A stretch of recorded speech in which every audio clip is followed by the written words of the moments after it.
Okay, does anyone want to offer the opening prayer?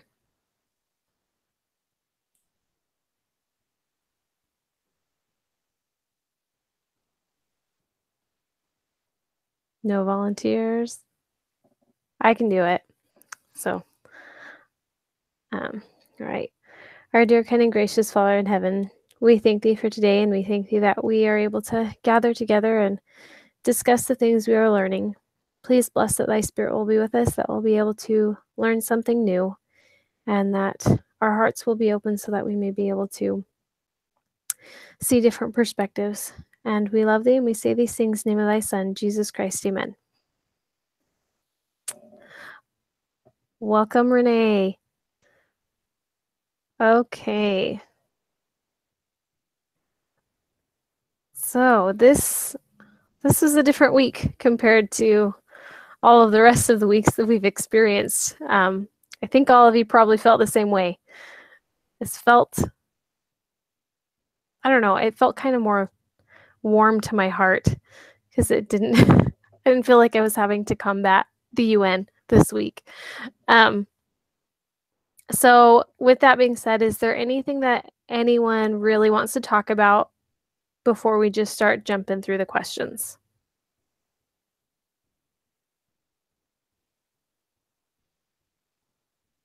Just shake your head no or unmute yourself to talk. Nope, everyone's good. All right, we're going to move forward then.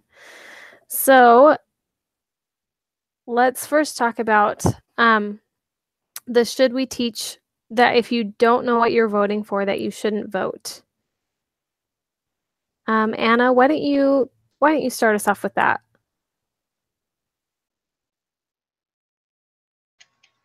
Sorry, it cut out for a sec. Which question are we talking about? The first one. Should we teach that if you don't know what you're voting for, that you shouldn't vote? Oh, I think I'm on the wrong week. Hold on. Sorry. I think I might have read the wrong week. Hold on. This is lesson 12, right? Oh, wait, just kidding. I know where we are now. Okay. Sorry.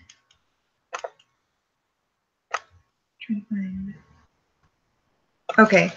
So for that question, I don't know. Like, I kind of went back and forth in my mind on like how I felt about it, because at first I was like, well, yeah, everyone should vote, but then I was like, but then I was thinking more about it. I was like, well, you know, people shouldn't vote just to vote, or they shouldn't just vote one way because they don't agree with the other way. People really should be informed on what they're voting for.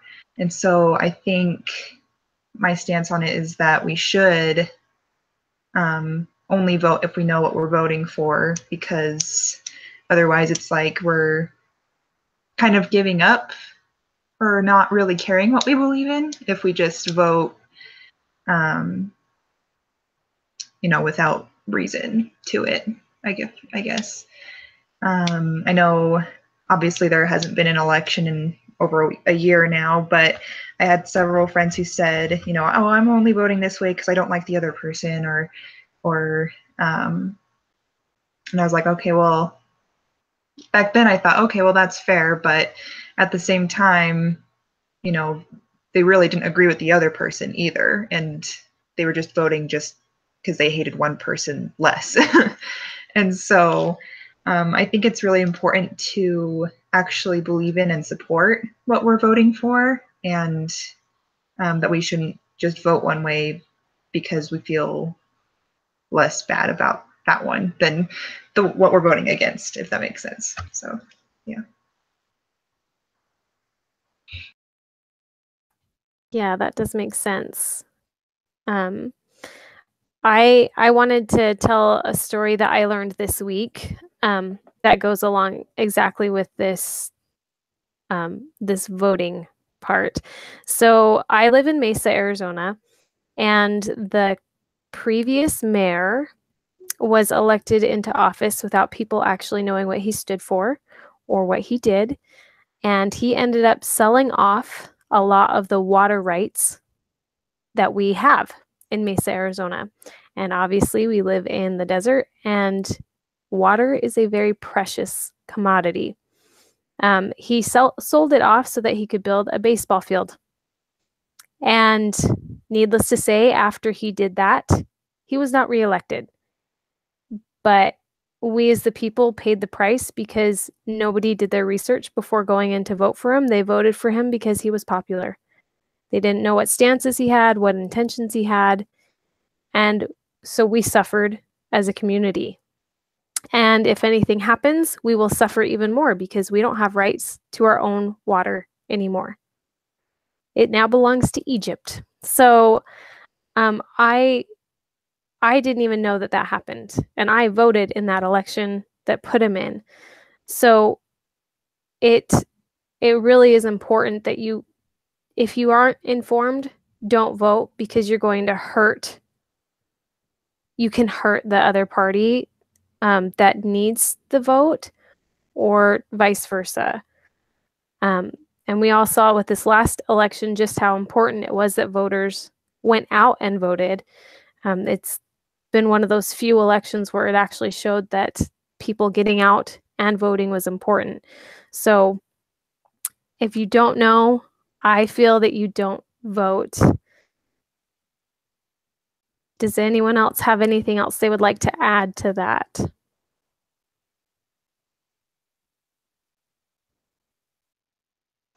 Go ahead, Stephanie. So I was thinking about the article that we read about citizenship and our rights, our privileges and responsibilities. I definitely wouldn't encourage it's your right to vote, but I wouldn't encourage someone that I know is not informed to vote just because they would be participating in their right or fulfilling their right. I would want them to be informed. And I think that's what the church urges. The church urges its members to register to vote, to study the issues, the candidates, and all that, and then to go and vote, to be proactive, and make their voice heard, but they still need to know something about the candidate. They need to do their research about the history, what their accomplishments were, what their character is, according to other people, what their relationships have been like, and all that kind of stuff. And so definitely, I think I wouldn't invite them to vote, at least. And if I'm going to vote, I want to be informed so that I make a good difference, as opposed to just, I don't know. Again, like you were saying, I could prevent what was better from happening because I just voted just because I wanted to, it was my right. So we have responsibilities to be informed as well.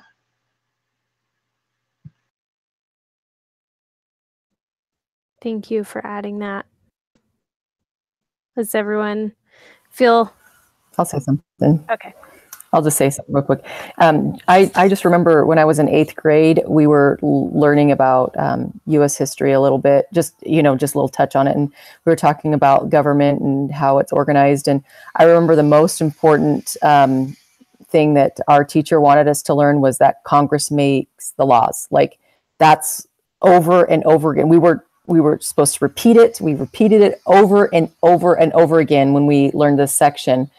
And I wish that, in addition with the fact that we know now Congress makes the laws, I wish that she would have said, and being informed is absolutely essential in order to vote, because not all of us have like a network of people that are lawyers or judges or doctors or business owners or anything like that could help us to learn what those type of people who would typically be running for office would what their intentions are, or what if, as far as networks are concerned, not everyone has a network to turn to. And so if you don't have a friend that you can trust that knows the person directly or indirectly, or has been in their same circle, then it's difficult to make those types of choices, especially if you're on different socioeconomic levels and things like that. But anyway, I wish that we would, learn how important it is to be informed and learn how to get informed, along with Congress making the laws. I agree. Oh, sorry, Rachel.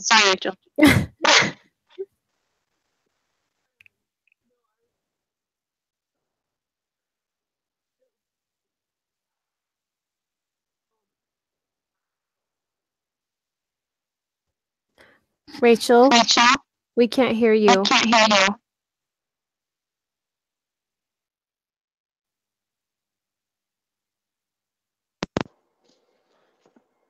Is that better? Okay, good.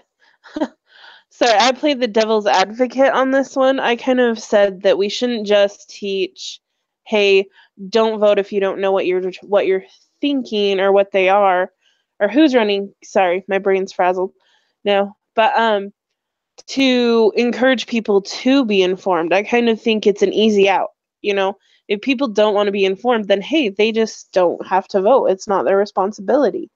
And so I think it's kind of an easy out. I think that we need to instead push for people to be informed and to not teach, hey, you can just have an easy way out here by not being informed. And I also like in Portland, or I don't know if it's all over in Oregon, but they send out the ballots, and they also include a packet with basic information.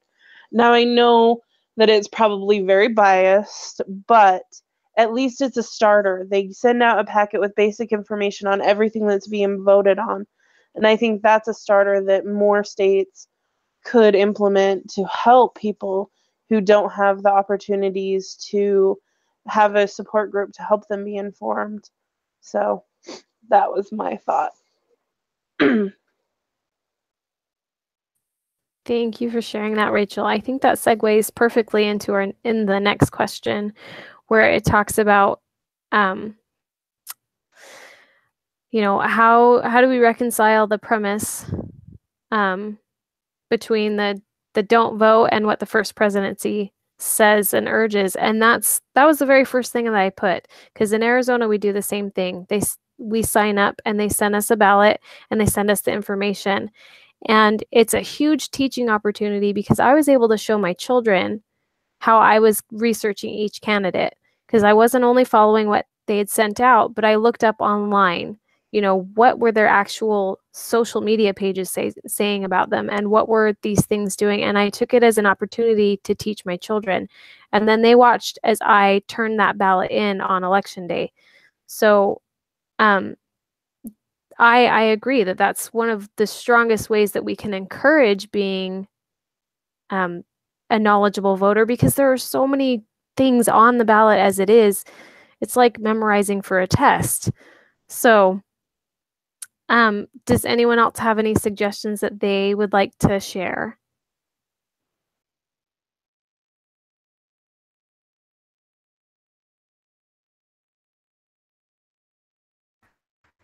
I'm going to share it real quick. I refrain because I think both of these questions kind of run together. Let's kind of wait until we got to this. I feel that John Stossel, this is my thought when I was reading and listening to these things, is they really are saying the same thing. One has a negative spin to it, one has a positive spin to it. The church could have put a negative on it because they're not telling you don't vote. They want you to be educated to vote. And I think John Stossel was saying the same thing. If you're going to be a dummy, don't go to the polls, but please get out and understand. So it's a negative spin versus a positive outlook on what we should be doing. One is encouraging somebody to become better and more understanding of what's going on. The other one is just let us do our own thing in this country, and you dumb people stay home. So kind of a negative message, but one, if we all think about it, we would like a lot of people who are voting to stay home if they're going to stay in their current frame of mind and not get educated on the issues of the people. And I as well live in Arizona, and I've read through some of those things, and it is a good starter. The problem is that's what it is a starter. Like Rachel said, it is a little biased based on where you're getting it, or it's not really that informative. It just gives you kind of a bird's eye view of what it is. I have an experience. We just had a ballot item up here that was asking for households to put more into the school district and gave a breakdown of it. And I read what was in the newspaper and didn't care for it. And our superintendent of schools is actually our bishop here in our ward. And so I went to him one Sunday. I said, hey, aside from a Sunday, can we take some time and you explain to me what you're asking for? Because it didn't matter to me. It was going to add about $25 a month to people's taxes in the county. I said, but our county is pretty poor. So I don't want to vote for something that's going to actually destroy some of the families in our county just because I think it's okay for me. So you need to explain to me how this is going to work and how it's going to affect those families. And I think that's what we're talking about, the education, not just what looks good for me, but what is it going to do for the whole country, or what is it going to do for our whole community that we need to look at.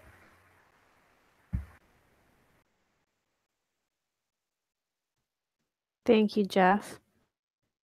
Does anyone else have any other thoughts they want to add to this before we move on? Just shake your heads no. Okay. All right. So moving on to the videos of the little girls.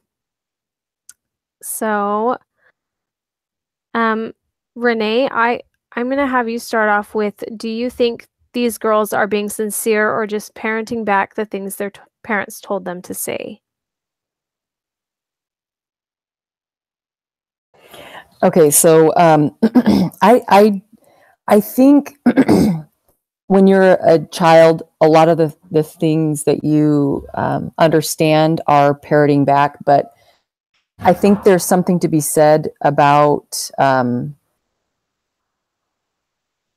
speaking out as a young child the things that you have been taught, and there's absolutely nothing wrong with that, especially as eloquently as both of them did it. The one girl at the very end of the younger one in wherever it was, in the council meeting or whatever, she sat there, asked the question like 2 or 3 times and waited. And it was very, very poignant because nobody in their right mind on that panel is going to be able to give her an answer. Okay, yeah, you need to give up your dad, or yeah, you need to give up your mom, because I understand that, yes, a lot of people could say, yeah, they're parroting back.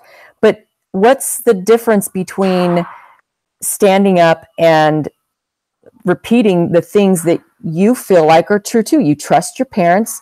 You trust what you are learning is right and true. And as you get older, then all the things that you testify of in church or at the court or, in a council meeting will either be confirmed or you're going to learn from those experiences. So I don't really, the parent is not holding a gun to their head. They're not being forced to do this stuff. And I think it is a positive way to make a difference, and also to make it more meaningful in some ways. The other woman, and the older girl in the crowd, again, same difference. She was out there trying to really make her statement heard. And I think it's effective. I think it's good. And there's nothing wrong. That's exactly what we teach our children when they learn how to speak normal words. I mean, we speak a certain way, and if we want them to swear and use profanity, then they will, as we do that as through the example. So no matter what we do as parents, it's going to have an effect on our children, positive or negative. And so I don't think that they're being forced to do these things. It's not a negative thing for them to be discussing things that they really do believe are true and right. And it was quite effective, I think. So I don't know. That's just my opinion about that. So. Thank you, Renee. So I'm gonna tie in the other question of, in other words, the opposition would probably label them as brainwashed. Do you agree with that premise? Why or why not? Stephanie, why don't you start leading us with that? This question, both of those questions are really hard for me because I think the child is, expressing what she has been taught, and then also based on her experience, it's true. And I think just like Renee was saying, it makes it meaningful when someone who has been affected by a father and a mother, when they are the ones that are speaking. And I don't think she's brainwashed, but I still don't know that. I don't know. I don't know that it was as powerful for me than it would have been having someone who was more informed, knew more than just their experience, but also had talked to other people about it, and also had research and stuff like that. I mean, I think their questions were both the questions that the first girl had. Well, she had one good question, the question that Renee brought up, but then the second girl had multiple questions that were really, really good for others to think about. But I don't know. I still don't really think that I would put my child out there to present this unless, the content is true. What she's saying is true and it's good and it's going to make a difference. But I just don't know that it's right to put children out there when they don't really know. I don't know. They're just talking about what they've learned from their parents. And so I don't know. I don't know what to say, what my conclusion is, I guess. That's okay. I had, because you went into the third question, which, it's hard to separate out all these questions because I typically answer all of the questions in the first one because that's where my mind goes. Because, for me, labeling them as brainwashed, I don't agree with that. They were raised in homes where traditional families were taught and promoted. So it allowed them to see clearly how important those principles were in their lives. You can't deny their own testimony. It's theirs. But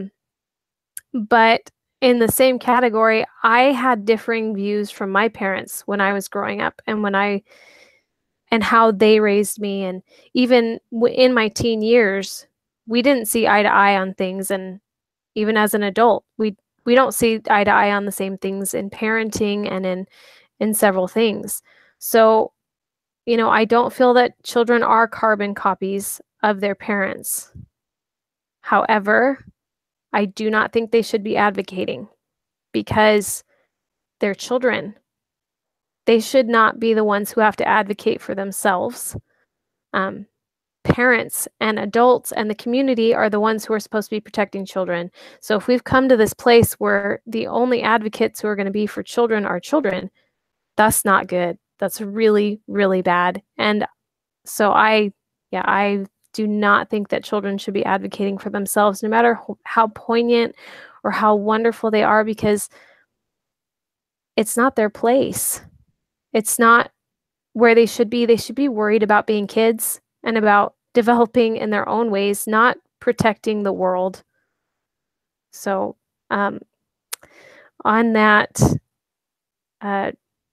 Rachel, why don't you give us some of your thoughts? Oh no, I'm a little scared too.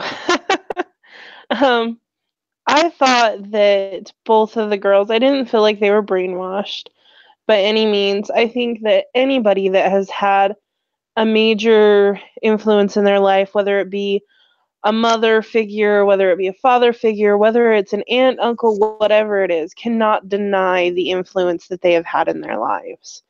And I think that's what the girls were doing, was testifying. I looked at it as them testifying of the importance of their parents in their lives. And I definitely think that it is good for children to do that, because I think that it helps us take a different perspective, a step back as adults where we just get stuck thinking the same things over and over again. It helps us take a step back and look at it from the eyes of a child. We can learn a lot from them if we're willing to listen to them. So no, I don't think that they need to be at the UN and that. But yeah, I do think that it is not a bad thing for them to stand up for their beliefs in families and parents and that. And like, especially the older girl that shared, I mean, stories about her mother burning dinner. I mean, obviously her mother would not have put that in her speech. So I just think that I I really was touched by those little girls and their testimonies. I just felt like it was a good spirit, and I think that people are more apt to listen to children than they are to adults sometimes. At least in my opinion, I find that children sometimes are the only ones that can make it through those hard-hearted shells. And so I really thought that these little girls' testimonies and what they shared was really good. And I thought that it was a refreshing reprieve from all the adults that we get to listen to. So I would definitely agree that it was very refreshing. Anna, we'll have you go, and then after you, Jeff. Okay. So I guess I'm kind of answering both questions. I thought that the girls were both sincere. I know, like, one thing that I kept thinking about is kind of what Rachel was talking about, how it felt like, well, okay. So growing up in church, you know, you always, you know, sometimes you'll see parents who bring up their little kids who want to bear their testimonies, and they'll literally whisper into their ears what to say. And I'm pretty sure they're trying to cut that out now and just like let children go up on their own and not have parents, you know, do it. But like growing up, I knew like I did not go up and bear my testimony because I was just too afraid. Like I knew what I believed and like everything, but I was just like too afraid to. And so I think these girls must have really believed in what they were saying. Otherwise, you know, maybe they would have been too afraid to share their thoughts. And when it comes to, I lost my train of thought. Sorry. Let me go back to the question. Oh, and I don't think they were being brainwashed either, just because, again, like, I don't think they would have said those things and been brave enough to stand up if they really didn't believe in those things. And there was another thing I was going to say. I can't remember what it was. Oh, kind of like what Megan was saying, like children shouldn't have to advocate for themselves, but they should be able to stand up for themselves if they need to. You know, they shouldn't be afraid to stand up for themselves if they have to. Because I know, like I knew what I believed growing up, but I always had a hard time sharing with others, or I was afraid to, you know, say what I was really feeling, and I would often just kind of like stand back and not like share my opinion because I was just too afraid. So anyway, I think it's important for children to know what they believe in, but also be open to possibilities, because again, those girls are just so young, and you know, their views might change as they grow up. And so it's important for them to, you know, have a not be narrow-minded at a young age, and just to continue to let new ideas be open to them, if it makes sense. So sorry, I felt like I was rambling.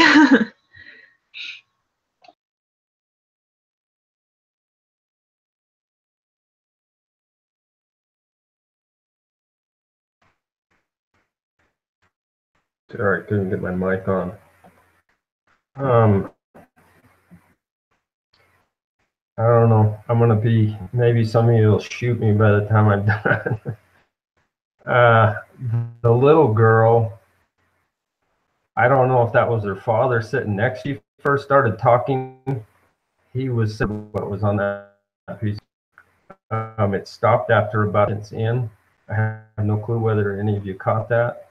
So I was immediately turned off, and I guess I would go to where Megan put a kid out there in that kind of forum. Piece of paper that probably the parent wrote, frustrating to me. She caught me and drew me in at the the question that Renee, that was not fake. That was not her reading from a piece of paper. That was her being serious, and not a single adult across from her she was speaking to dared to answer that question. And so at that point, I devalued. So everything that she had done before that kind of went away, and I focused on that. And it was a very poignant question, and I don't think coming from an adult. So that had to come from a child to have the magnitude that it did. The second girl, she's a little bit older. I think she had some valid points and some good things to say. I kind of got the feeling that it was rehearsed, but there was some feeling behind a lot of what she said. The scary part to me is, I think I agree with everybody.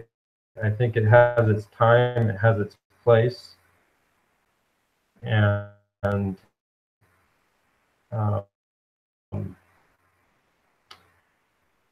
we need to watch. I agree with Megan that we as adults need to be able to have the conversations in our homes and represent our children appropriately in our.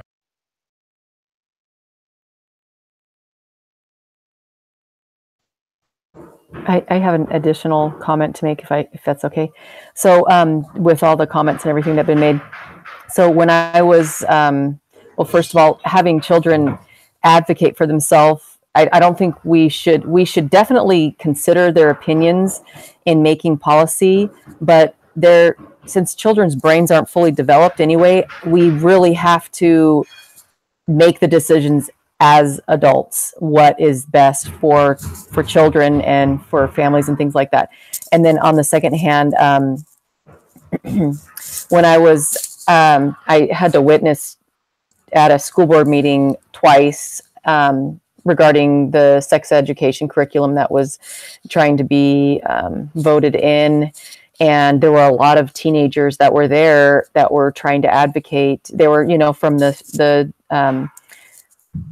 liberal arts school, and they did drama and music and everything like that. Anyway, a lot of them, there were transgender children there, boys that were dressed up like girls in dresses, and girls that were dressed up like boys. Anyway, just all kinds of homosexual advocates and transgender advocates and things. And anyway, they were loud and they were proud and they were very their voice, they wanted to be heard.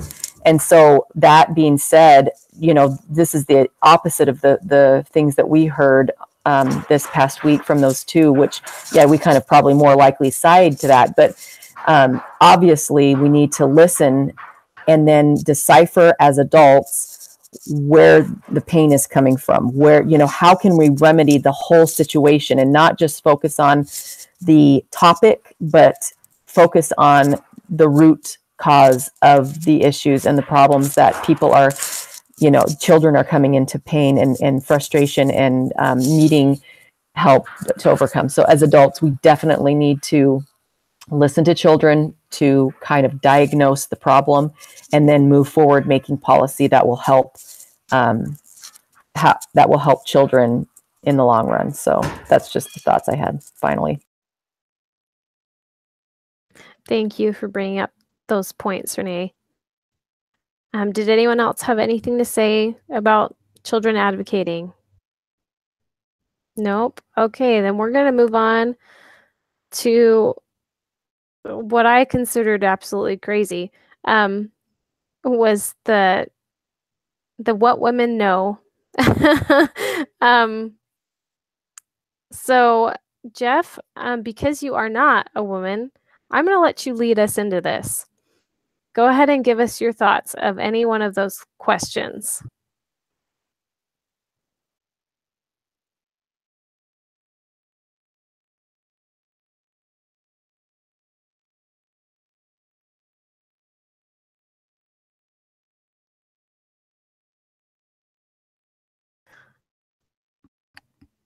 Is everyone having a hard time hearing him?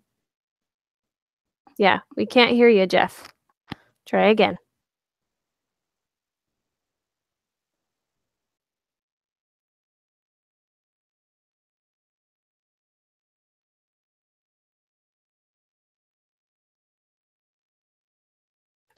Still no sound.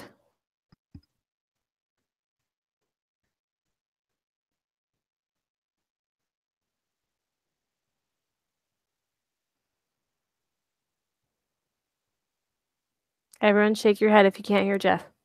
Okay. Still can't hear you, Jeff. Okay. Then I'll have you think about that because everyone's going to wonder what your thoughts are. So Rachel, then let's have you start. Oh, see how you are hanging out to dry right from the start. There we go.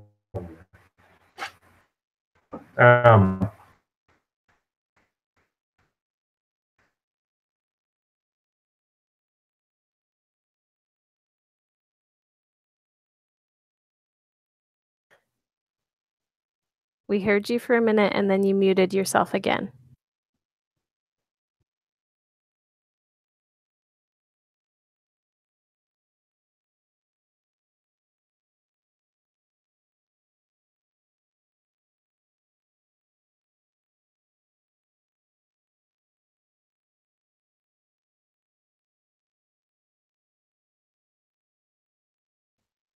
Okay, Jeff is frozen. So Rachel, let's have you give some thoughts. Okay, will do. I was appalled by that article. I read it and it just gave me the heebie-jeebies. So, I mean, there was some truth in there, but there was a lot of, what are they calling it? Men's philosophy mingled with doctrine. Yes, there was a lot of that. And I think any of those bold points, any of them you want to look at, have a tinge of that. They have a tinge of doctrine, but mostly it's been tainted by what the world thinks. I felt that they were promoting women's rights and not at all focused on church doctrine and what a mother's role really is in her child's home, in the church, in the world, period. I felt like they were just wanting to say, hey, women are oppressed and we need to fight for them. And so I was appalled by it. And I thought, and for me, when, how do you know which is true? Or the last one, avoid being deceived by the world's philosophies. For me, it was immediate. I did not feel comfortable with the article. So I think the best way we can do that is to always carry the Spirit with us because it will help us know when we're reading lies. And so it was a horrible article. I really did not enjoy it.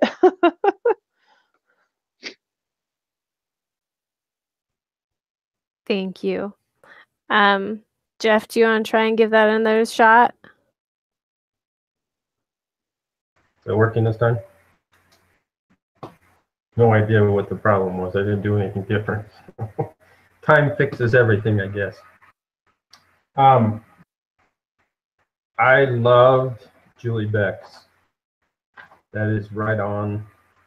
And I would agree with Rachel that there was a lot of truth mingled with men and women's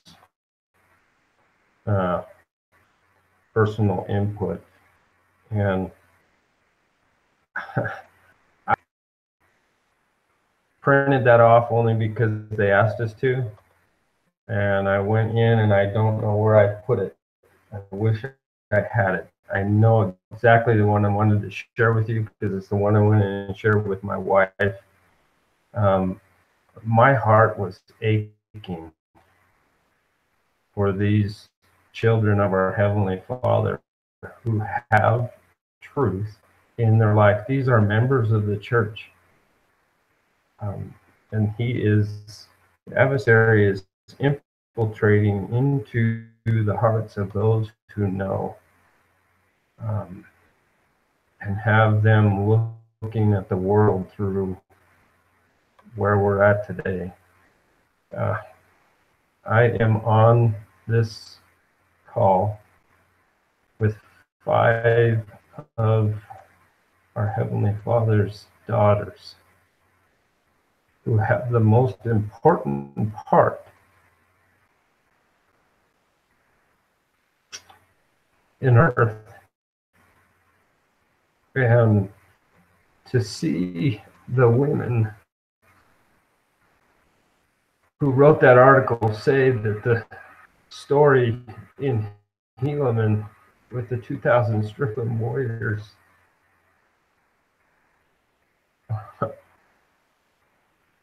was not a growing and learning experience and something that was valuable, and misquoting Doctrine and Covenants, I believe it was 98:18, only putting the part that they wanted out there. None of us like war, none of us want war, but man, they missed the boat on that. That was what stood out to me the most, is here you have young men who were taught by their mothers being told that, yeah, that's a bunch of garbage. That shouldn't have happened. That's not what we do. Oh, really? We should not fight for our families. We should not go out there and represent our families when we have the ability to do so. I was more than appalled. But going through this class, my heart ached for those people. As I look down through it, there's many of them that have lived right down by you, Megan. And I wonder what it's like to sit in church next to these people and hear them. I wouldn't even know where to start. And so this class is a total understanding of we need to advocate for our brothers and sisters who are right there next to us. The adversary is coming in, and whether they like war or not, they're in the middle of one. And the adversary is seeking for their soul. And at this point, if they don't fight back like the 2,000 Strickland warriors, or if we don't represent them as the 2,000 Strickland warriors, I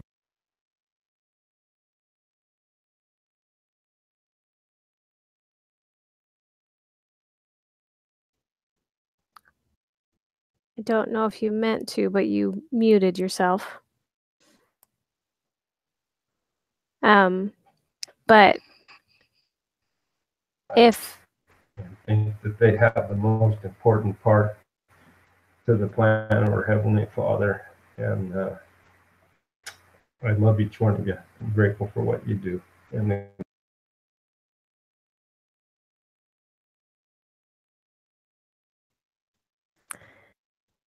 okay, thank you, Jeff.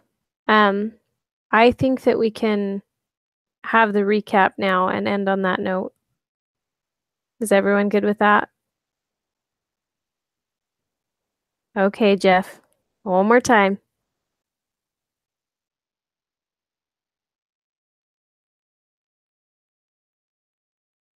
so, yes, I meant to mute myself.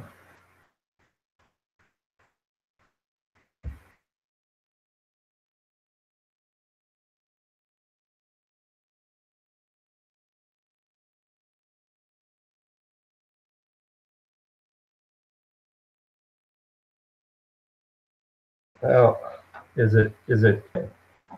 started with the talking about whether the norm should vote pretty unanimous. You hear it? Pretty unanimous, all agreed that but they should vote.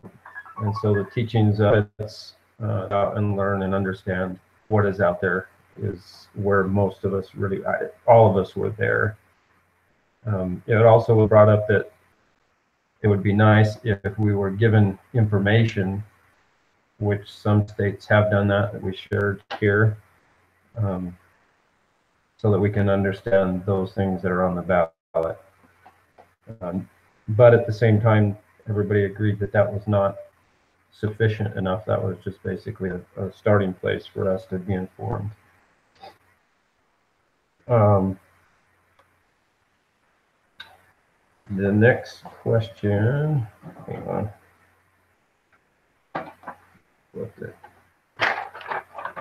We went. So the third one was talking about the children, and those three questions kind of combined together. If they were brainwashed or if they were just parroting, and then the perspective of a child rather than just adults. And have a little bit of differing views here on this, but I think in the end, I think everybody probably came around to, we were on the same page, just have a little bit different things. Renee shared at the very end that we need to consider the children's views, but as adults, we should be the one advocating for those views. But it is important that the children's views are, and their feelings are put out there in order to make these laws. And if I look down, not a single person felt like these kids were brainwashed. We all agreed that they were speaking from their experiences. We also had a little difference. A couple of people felt that they should not be put out there in the public view. And then a couple others said maybe. I think Stephanie was undecided on that. And I don't know, I'm going to interject something on that too, because I think, Stephanie, the reason that you're undecided on that is because you do feel that their views should be heard. And who better to say them than the kids? Because I think that came out on the younger one. We talked about how powerful her final question was that never got answered, about which parent should I get rid of. So I think we were all pretty much in agreement on that the children should be heard, they should have a voice, but it should be coming from the adults advocating for their kids.